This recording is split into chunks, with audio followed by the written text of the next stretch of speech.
Politicando. Todas as semanas, na Rádio Transforma.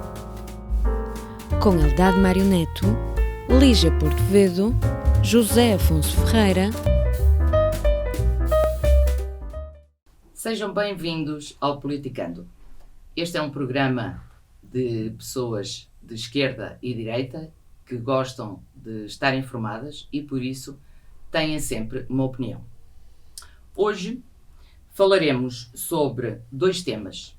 O escândalo do tráfico de diamantes nas Forças Armadas, especificamente no contingente que está destacado na República Centro-Africana, e a atualidade política que está ao rubro, como sabemos, com a dissolução da Assembleia da República e as lutas pela liderança nos partidos da direita democrática.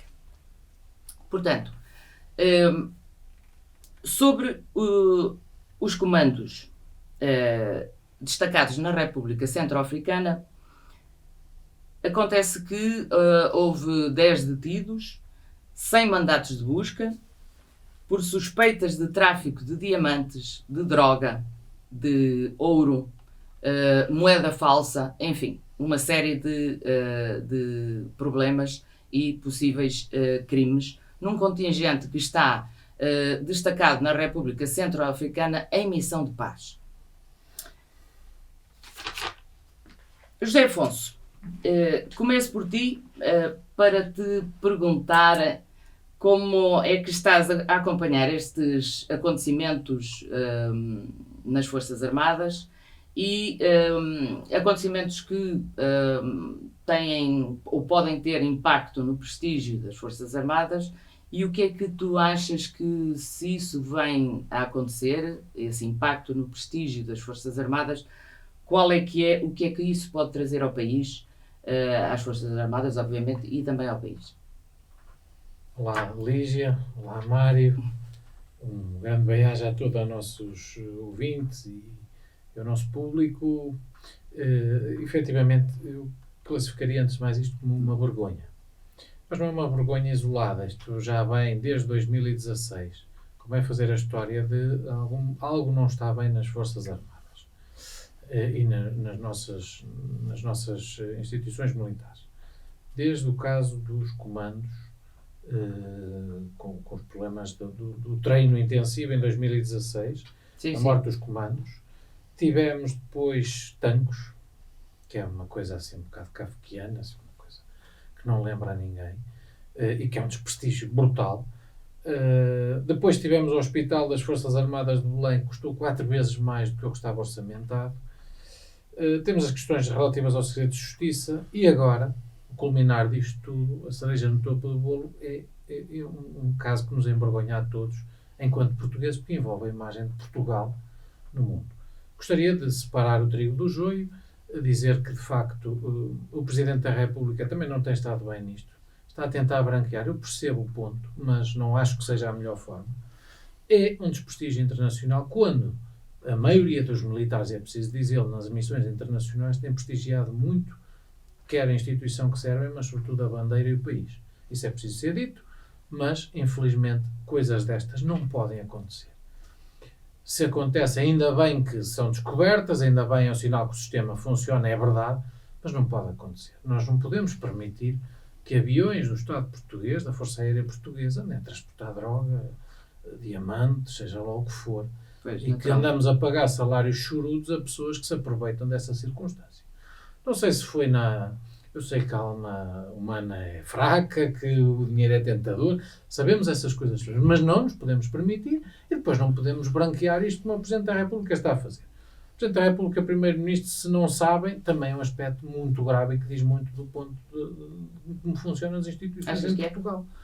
Eu acho que se eles não sabem, se é verdade eles não terem sido informados, algo que funciona muito mal ao mais alto nível do nosso país, e estamos verdadeiramente assim, a ser governados um bocado à vista e a olho, e que cada um faz o que se lembra. Mas lembras-te que o antigo Ministro da Defesa viu-se envolvido também no encobrimento foi envolvido no encobrimento. Eu sei que não vão gostar. E depois isso foi-lhe prejudicial, embora agora tenha sido absolvido.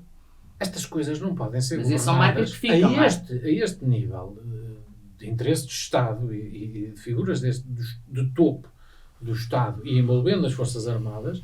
Não podemos, isto não pode ser gerido um bocadinho a olho. Agora mete na gaveta esta informação, agora... Não, estas coisas não podem ser assim. Quando envolve a imagem internacional do país. Eu percebo que haja o segredo. Uma coisa é o segredo de justiça, uma coisa é o decorrer das investigações, a perturbação das investigações. Não quero pensar que o Presidente da República ia perturbar as investigações, ou o Primeiro-Ministro, e que não sejam pessoas merecedoras de saber uma informação tão grave como esta. Portanto, acho que aqui há algo que correu muito mal. Isto ainda por cima... De qualquer modo, são cargos políticos.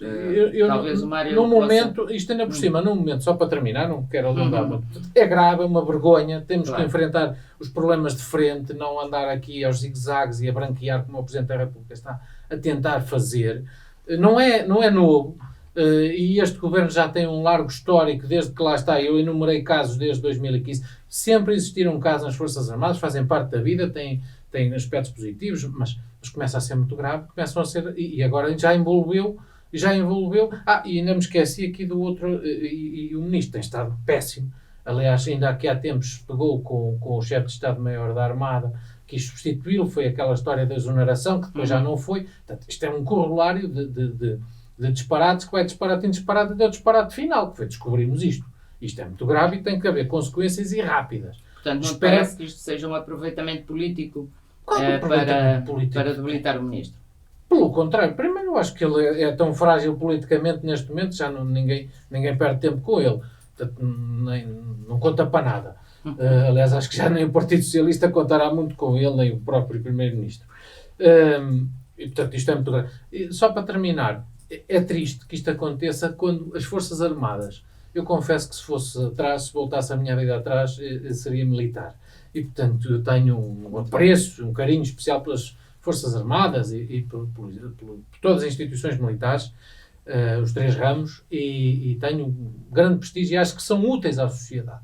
E 99,9% dos seus militares, daqueles que servem às instituições militares, são pessoas honradas, sérias e que merecem a farda. Naturalmente. E, portanto, que isso que não haja... Quando nós temos um herói nacional chamado Almirante Gouveia Melo e que vem mostrar que as Forças Armadas têm que sair dos quartéis, a engenharia militar faz falta, a marinha, o exército faz falta para o combate aos incêndios, para a engenharia militar, para tanta coisa que é tão útil à nossa sociedade, tão útil, e mostrou-se agora na pandemia, vieram estes tipos, desculpem-me o vernáculo, borrar a escrita toda. Pois. E portanto tenho pena que isto tenha acontecido, tenho vergonha. Mas na tua opinião não envolve, digamos, a instituição militar, obviamente. Portanto, mas machuca. Mas era melhor que não tivesse acontecido. Para mais em termos internacionais. É que Tancos é uma anedota, mas pouca gente soube. Agora estamos a falar de um serviço. Mas internacionalmente não passou. Portugal passa pouco internacionalmente. Agora estamos envolvidos com a ONU, estamos numa missão que há muitos outros países. Claro que aqui passa. E aqui é o prestígio, ainda por cima estragam um sítio onde os portugueses eram heróis. E, portanto, Afonso, desculpa, muito triste com isto. Queria só perguntar ao Mário, porque o Mário de certeza que nos consegue explicar isto melhor, se de facto o Presidente e o Primeiro-Ministro deveriam ter sido informados, se esta é para ti uma questão lateral, que enfim, não tem grande importância, e se eles deviam efetivamente ter sido informados, uma vez que estamos a falar de algo que está em segredo de justiça e, portanto, é a separação de poderes. Bom, eu acho que a informação ao Primeiro-Ministro e ao Presidente da República era absolutamente necessária. E porquê?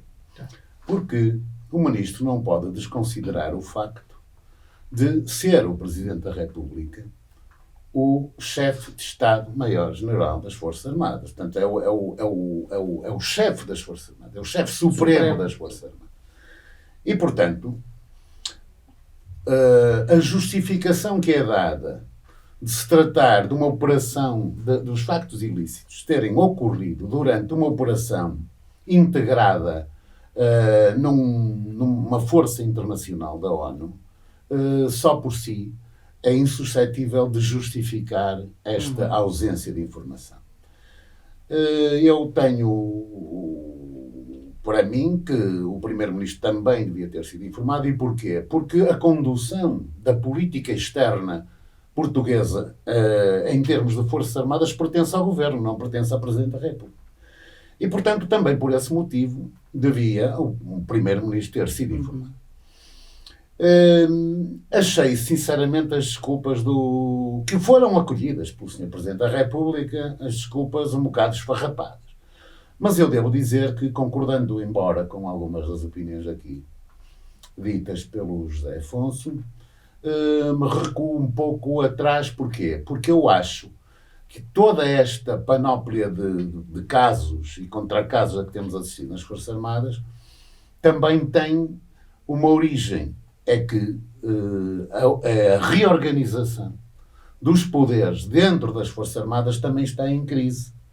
Porquê? Porque existe uma diretiva da NATO no sentido de centralizar o poder militar, digamos assim, no chefe de Estado-Maior-General das Forças Armadas.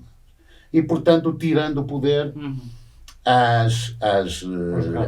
aos ramos militares, portanto, a Armada, a Aviação, etc. Isto, quanto a mim, também se insere nesta, digamos, dificuldade que tem existido no sentido de reorganizar a instituição militar. Agora, que isto é uma vergonha e que deixa ficar muito mal o país e que tem consequências em termos de prestígio das Forças Armadas, isso tem. Isso não há como fugir a esta situação. Não há dúvidas. Mas lembras-te, Mário, que o antigo Ministro da Defesa, exatamente por ter sabido antes, foi depois acusado de encobrimento. Pois, não pode acontecer isto uma vez que estamos a ligar com o poder que que aconteceu com o antigo Ministro, com Azeredo Lopes, deriva também de uma guerra intestina entre a Polícia Judiciária e a Polícia Judiciária Militar. Era uma questão de competência. E quando foram, digamos, divulgadas a situação das armas, o que o poder político queria, no fundo, é que as armas furtadas e as munições furtadas fossem restituídas. E, portanto, gerou-se aqui uma controvérsia que nós temos que partir deste princípio. A sociedade portuguesa, em termos políticos, está altamente escrutinada pela comunicação social.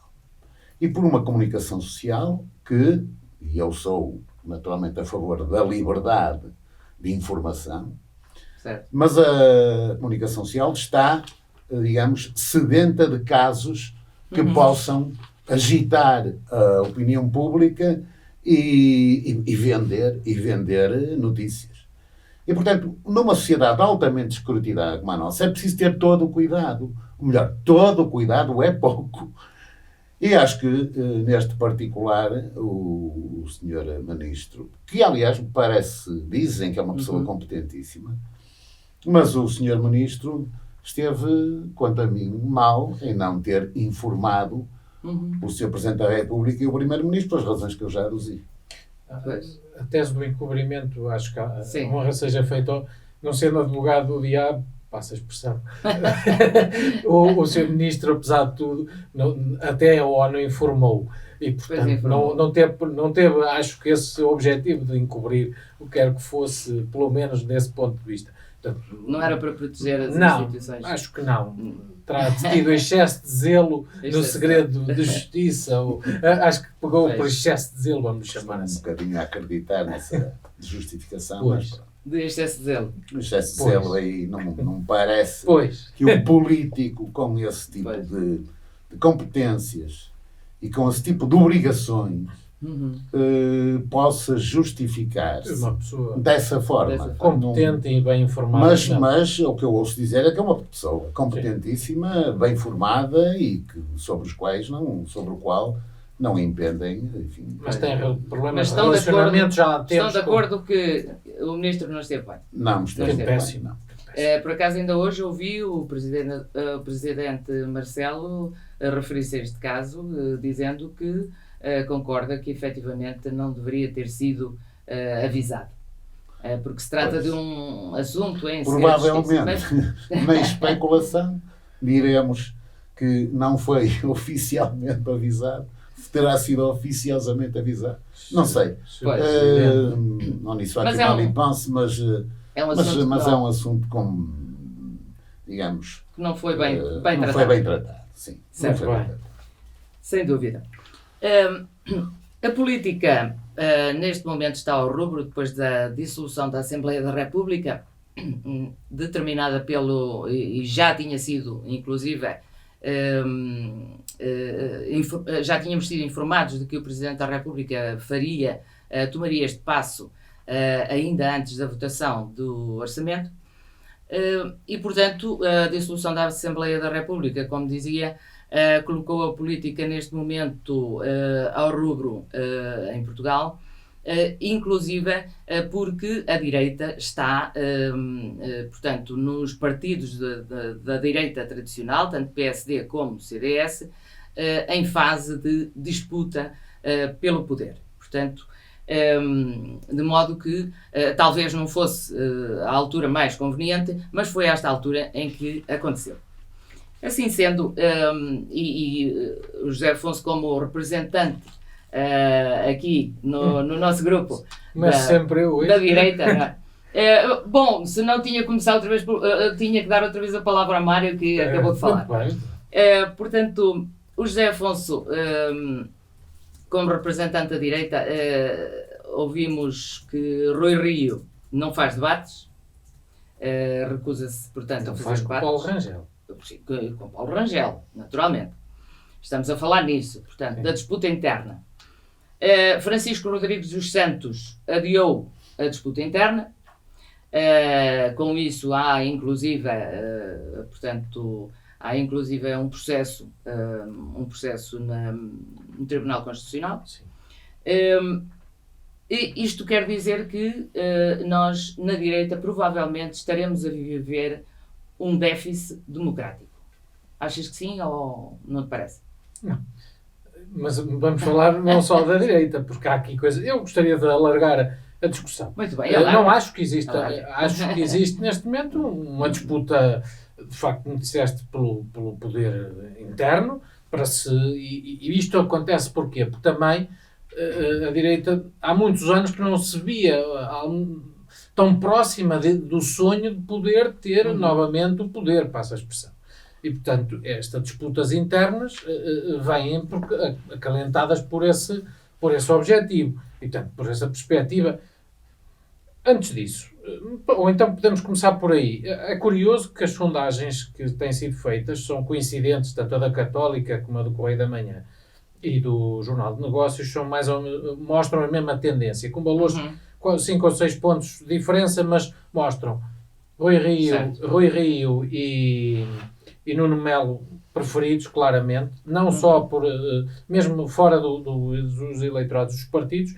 Eu mantenho a minha perspectiva relativamente ao PSD. Eu continuo a acreditar, apesar de todas as máquinas, de todas as distritais e conselhias, etc., aqueles apoios ao Dr. Rangel, eu tenho dúvidas que o Dr. Rui Rio não ganhe a disputa interna, as diretas internas. Portanto, há aqui uma tendência. Há aqui, à direita, uma outra novidade que esta semana, muito curiosa, em que eu acho que o Chega cometeu um disparate total. André Ventura, que é um homem esperto, informado, avisado, um bom jogador, desta vez cometeu um duplo disparate que é quase é estranho nele, não é? É estranho, porque eu nos Açores, eu ando a fazer palpites. Eu acho que o Dr. Rui Rio vai ganhar, acho que não vai haver congresso nenhum do CDS, com muita pena minha, sou subscritor dessa petição para que existisse o congresso, que acho que era clarificador. Claro. Eu acho que é muito mau o partido. Eu acho que no CDS pode-se perguntar o que mais é que irá acontecer. E vejo isto com muita preocupação, enquanto um dirigente local e antigo dirigente nacional, vejo isto com muita preocupação relativamente ao CDS. Como eras, desculpa, só interromper, como eras subscritor da petição para o Congresso, Exatamente por isso também te perguntava se achas que há de facto um déficit democrático. Eu penso que podemos alargar a discussão a outros casos. Tenho uma pergunta diferente para o Mário. Permitem, no caso do CDS, há uma falta de uma coisa que se diz aqui no Norte. Então. A falta de coragem. Vamos chamar só falta de coragem. Então vamos ver. Mas vocês, citando outros, vocês sabem do que é que eu estou a falar. Eu acho que há aqui uma grande falta de coragem de ir. Qual é o problema? Vamos ao Congresso, ganha quem ganhar e unimos a seguir. E eu acho que o CDS, até acho que há uma intervenção do Dr. Manuel Monteiro, feliz, no sentido de tentar aproximar chamar todos os ex-presidentes, tentar fazer uma ponte. Mal vai um partido ou uma casa que as pessoas não são sequer capazes de discutir dentro da sua casa e de encontrar pontes. Neste momento não há pontes. Qualquer dia sai o CDS 1 e o CDS 2, isto não pode ser. E, portanto, o que eu vejo é isto, acho que... E, portanto, passando ao resto, a direita, o PSD, CDS, as sondagens neste momento dão sinais que vamos ver a clarificação, sobretudo no PSD. Eu acho que o CDS não vai haver congresso nenhum, vai com esta liderança e vai com uma liderança profundamente fragilizada, com o partido completamente dividido. Vamos ver o que é que vai dar. Duvido, se tiver um bom resultado, como eu desejo, não percebo de facto mesmo nada disto. Mas vamos aguardar pelo tempo. E no PSD? Achas bem o Rui Rio não querer debates? Eu acho que o Dr. Rui Rio está a fazer o papel dele. Acho que globalmente tem estado bem. O Dr. Rui Rio, com aquela sua forma um bocadinho bizarra de às vezes levar o caminho, às vezes as pessoas não percebem, mas estamos a ver nas autárquicas, mostrou mais uma vez que chega ao seu caminho.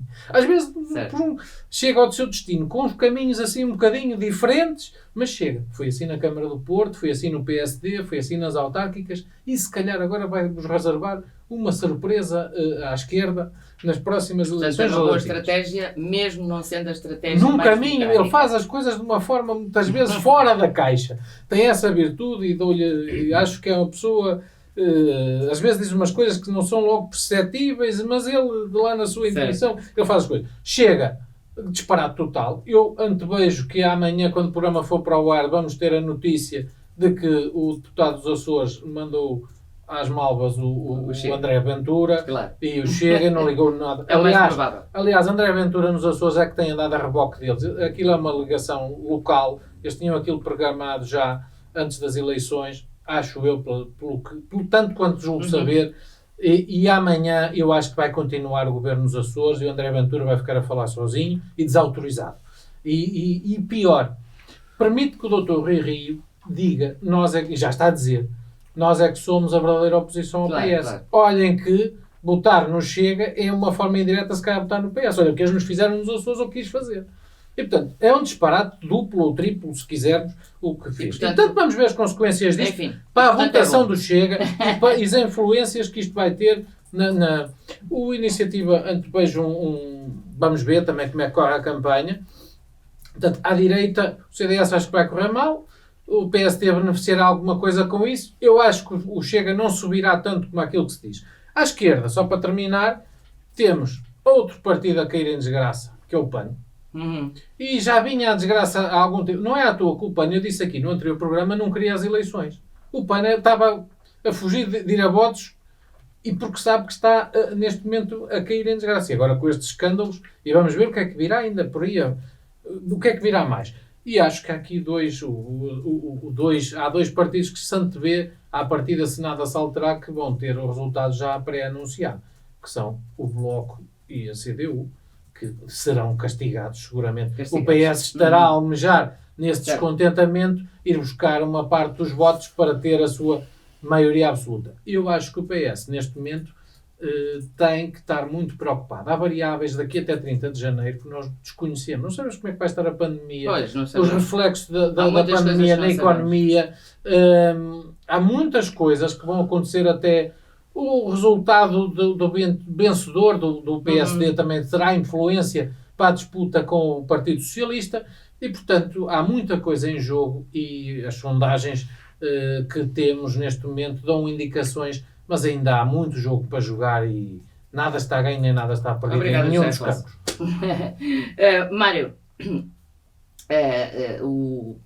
o José Afonso foi já respondendo mais ou menos à pergunta que te ia fazer, porque era uma pergunta diferente. E a minha intenção era saber se te parece que das eleições, tal como vês neste momento o panorama político, das eleições sairá um Parlamento substancialmente diferente que possa, digamos, dar a razão a Marcelo Rebelo de Sousa por ter dissolvido o Parlamento? Ou o que é que tu bem, eu ia centrar a minha intervenção no seguinte: nós temos de saber, em política, distinguir dois conceitos que são absolutamente fundamentais, que é o conceito de estratégia e o conceito de tática. Interpretando eu estes conceitos da seguinte maneira: a estratégia, digamos, será o desiderato final que cada partido, cada força política se propõe a alcançar. E a tática é o nível de comportamento, o nível de atuação política que, em cada momento histórico, é posto ao serviço da estratégia que está fixada. E posto isto, eu diria que me pareceu que tanto a esquerda parlamentar como a direita parlamentar estiveram muito mal no que concerne quer à tática de uns, quer à tática de outros. Porquê?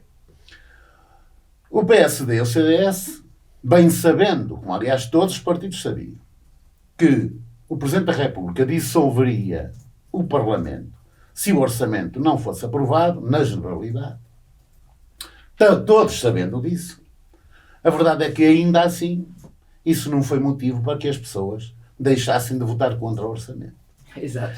E sendo certo que à direita sabiam que iam entrar numa convulsão interna complicada, com disputa eleitoral acesa entre Rui Rio e Paulo Rangel, que adquiriu até foros um pouco indecorosos em termos de tratamento recíproco por parte das candidaturas, e à qual, percebendo isto, Rui Rio habilmente foge, dizendo que quer discutir a política e não quer discutir assuntos internos. Certo. Aí é que ele é hábil. O CDS, sabendo também que a liderança de Francisco Rodrigues Santos estava a ser altamente posta em causa, e adivinhando que eventualmente Nuno Melo se pudesse alcandorar à liderança, também não sei se fez bem, porque se ambos sabiam que a dissolução ia impor este estado de coisas, porque é que pelo menos não se abstiveram, pelo menos o PSD, Exato. se abstiveram na votação do orçamento. Mário, desculpa. Mas espera aí, mas a esquerda também esteve mal, porque o que eu pergunto é isto. Gostaria de fazer esta pergunta, quer à CDU, ao Partido Comunista, e aos Verdes e ao Bloco.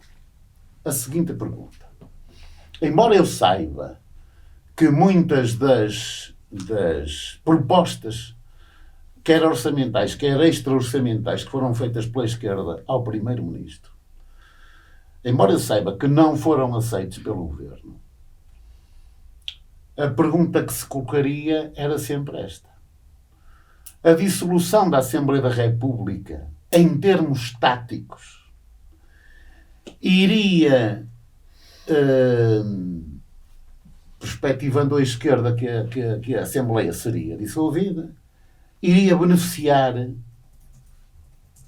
a esquerda parlamentar de uma forma geral e o povo de uma forma particular, ou não? E eu aqui acho que nem uns, por isso é que eu digo nem uns, nem outros, tiveram taticamente bem, e que a sua, digamos, estratégia fica prejudicada porque não me parece que estas atitudes fossem politicamente curiais e inteligentes, tendo em conta aquilo que se sabia que ia acontecer. Agora, eu não sei, sinceramente não sei, se isto até 30 de janeiro, aqui o José Afonso dizia bem que há ainda muita água a correr por baixo das pontes, e tudo depende muito, quer da economia, quer da pandemia, e sabemos que a pandemia, se tiver restrições de convívio, de variedíssimas restrições. A resposta do Serviço Nacional de Saúde. Se tiver, obviamente isto pode refletir-se negativamente no partido que está no poder. E, portanto, eu acho que ainda é bastante cedo para... Eu diria neste momento que estou inclinado para, se as eleições fossem amanhã, dizer que nada vai ser alterado. Mas daqui por 2 ou 3 meses, não sei, até já 30 de janeiro, não sei. Sinceramente, ponho as mesmas reticências, as mesmas dúvidas que está para o José Afonso. Daí que acho, mais uma vez, que quer a direita, quer a esquerda não estiveram bem, do ponto de vista tático. E o Presidente esteve bem? O Presidente já disse por blague, não é? Eu gosto muito, às vezes, de algumas teorias conspirativas, mas, e acho graça.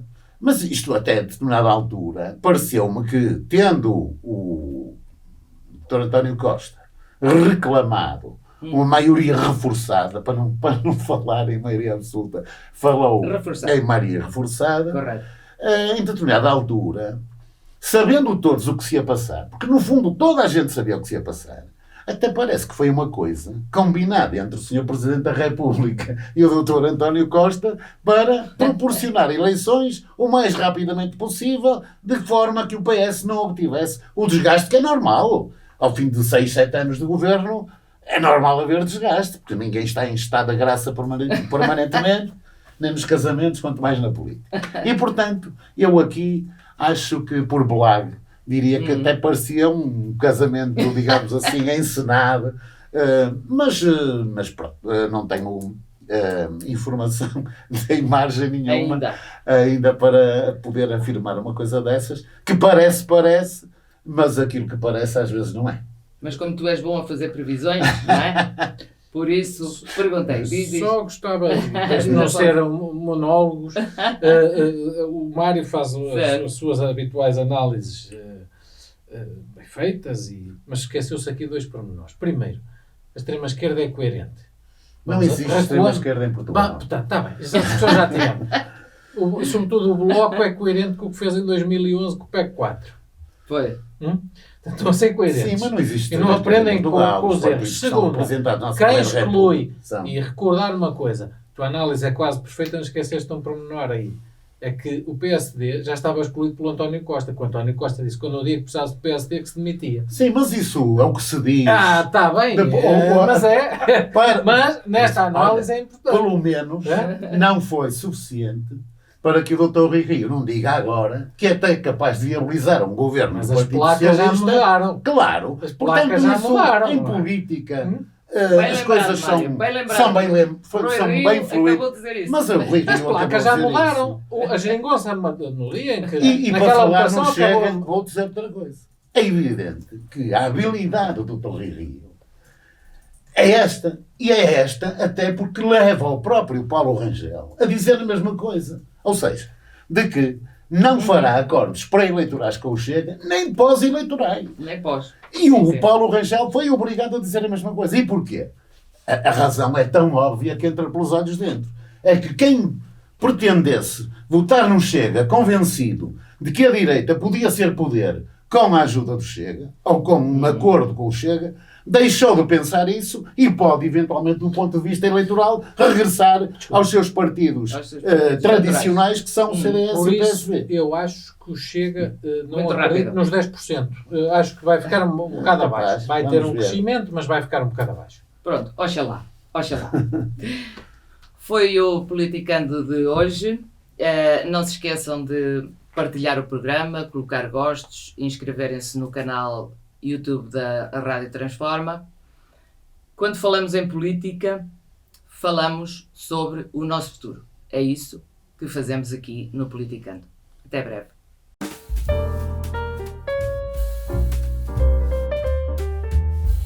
Politicando. Todas as semanas, na Rádio Transforma.